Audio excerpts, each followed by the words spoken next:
गोलेंद्र की कविताओं को सुन करके और उन पर 2 टिप्पणियाँ विंध्याचल यादव और बंशीधर उपाध्याय की आप लोगों ने सुनी।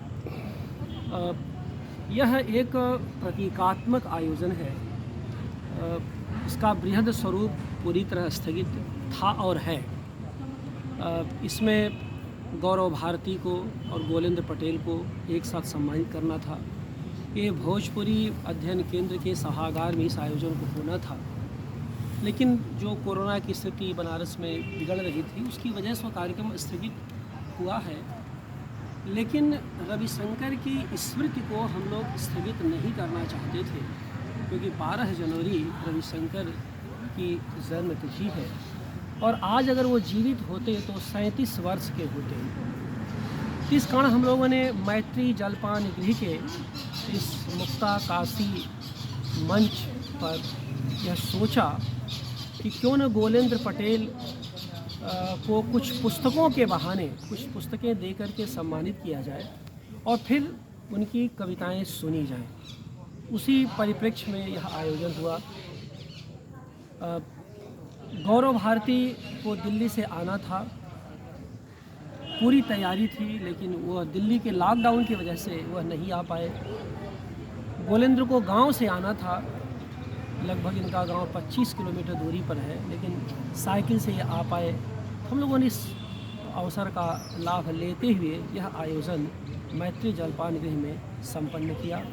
आप सब जो भी हमारे विद्यार्थी 10-12 लोग यहाँ उपस्थित हो सके, जो भी अपने आप यहाँ उपस्थित हो सके, हम सबका स्वागत करते हैं, अभिनंदन करते हैं और फिर इस उम्मीद से कि आगे जब भी स्थितियाँ सामान्य होंगी हम लोग एक बृहद और पूर्व जो घोषित आयोजन करेंगे और बड़े स्तर पर इसे हम स्वरूप देंगे।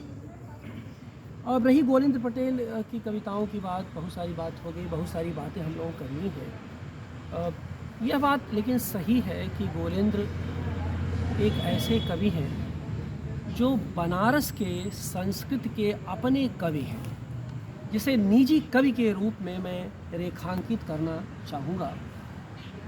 इस अर्थ में कि एक लंबे समय बाद बनारस को अपनी धरती बनारस का कवि मिला है, जो इसी धरती में पला बढ़ा है, यानी बगल के जनपद चंदौली से जो बनारस से सटा हुआ है, वहाँ से आते हैं, खजूर गांव से।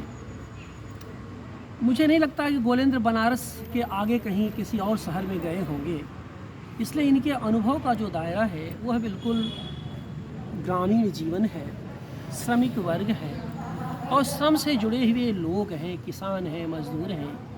किसानों पर इन्होंने बहुत अच्छी कविताएं इस बीच लिखी हैं जो जल्दी ही प्रकाशित होंगी। गोलेंद्र के ज़्यादातर कविताओं का मैं प्रथम पाठक रहा हूँ।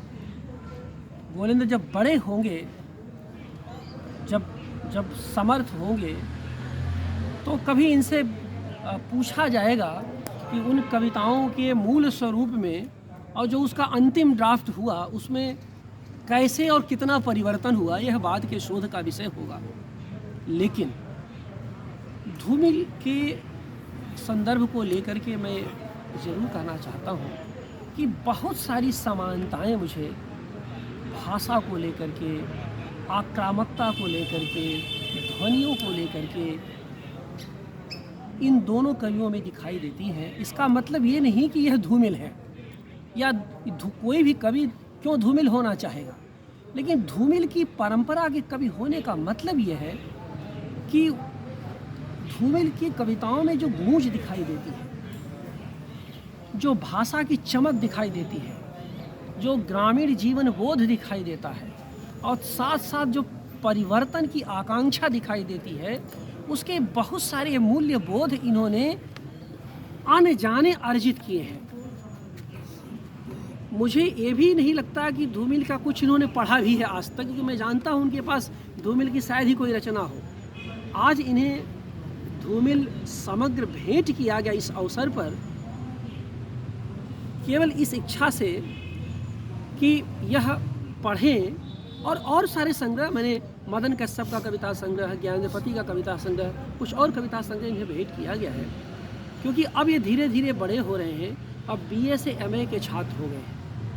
इस नाते आज का कविता पाठ, आज इनका यहाँ होना हमारे लिए ज़रूरी है कि हम न केवल हिंदी कविता की समग्र परंपरा के भीतर एक युवक की आहट को रेखांकित कर पा रहे हैं, बल्कि बनारस की कविता के भीतर भी उसकी शिनाख्त कर पाने में सक्षम या संभव हो पा रहे हैं। खास बात तो ये है, अब जो जगह देखिए, जो जगह है ये मैत्री जलपान गृह जहाँ हम लोग बैठ कर के बातचीत कर रहे हैं, यह वही जगह है जहाँ रविशंकर से एक दौर में बहुत गहरा संवाद होता था और ऐसे ही जाड़े की धूप निखरी होती थी, हम लोग बातचीत करते थे, कविताओं पर चर्चा होती थी, मैत्री में महाभोज पर उस दौर में ही लिखे जा रहे संस्मरणों की चर्चाएं होती थी।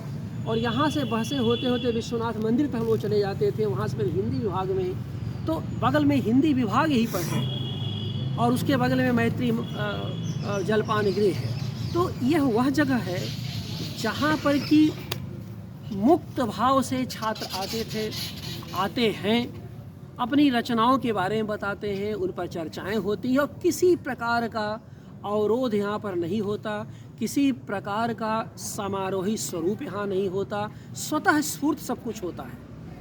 तो बार बार मुझे ये लगता है कि ऐसी जगहें संस्कृत की वैकल्पिक सामाजिक निर्माण की दिशा में बड़ी मूल्यवान हुआ करती हैं। ठीक वैसे ही जैसे गांव की जो संस्कृति होती है, देखिए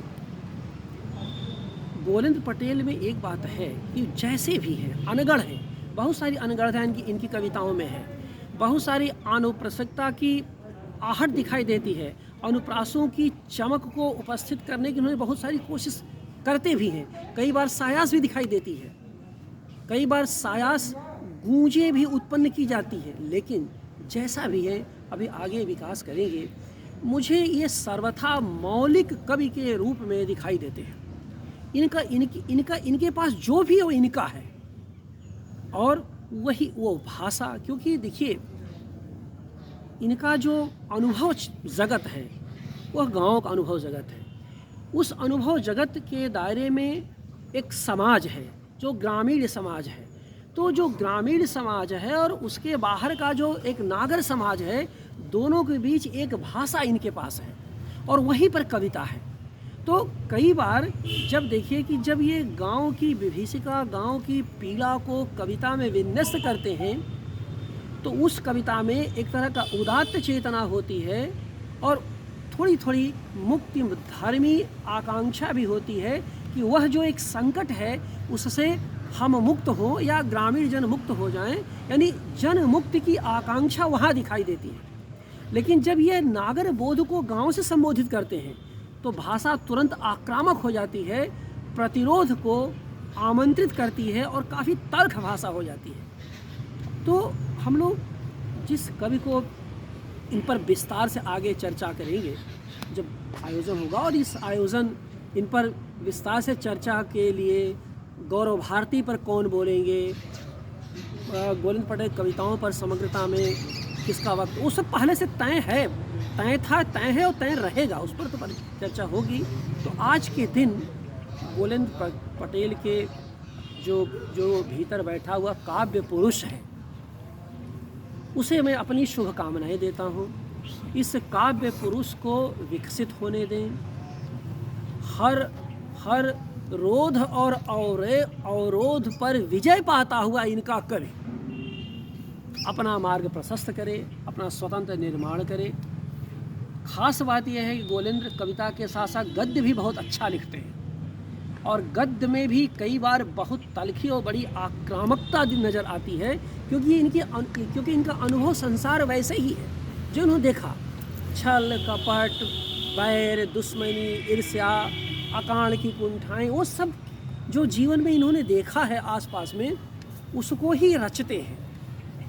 तो जाहिर सी बात है कि जब आपका अनुभव जगत विशिष्ट होता, एक समृद्ध होता चला जाएगा, तो भाषा भी लगातार समृद्ध होती जाएगी। आज के दिन केवल इतना ही कहना चाहूँगा कि रविशंकर उपाध्याय स्मृति संस्थान ऐसे कवि को सम्मानित कर खुद भी सम्मानित होता हुआ महसूस करता है। हम सब जो निर्णायक मंडल के सदस्य हैं, मैं निर्णायक मंडल के सभी सदस्यों की ओर से आपको शुभकामनाएं देता हूं। संस्था की ओर से आपको बधाई देता हूं कि ऐसे ही आप लिखते रहें, पढ़ते रहें और अपना विकास करें।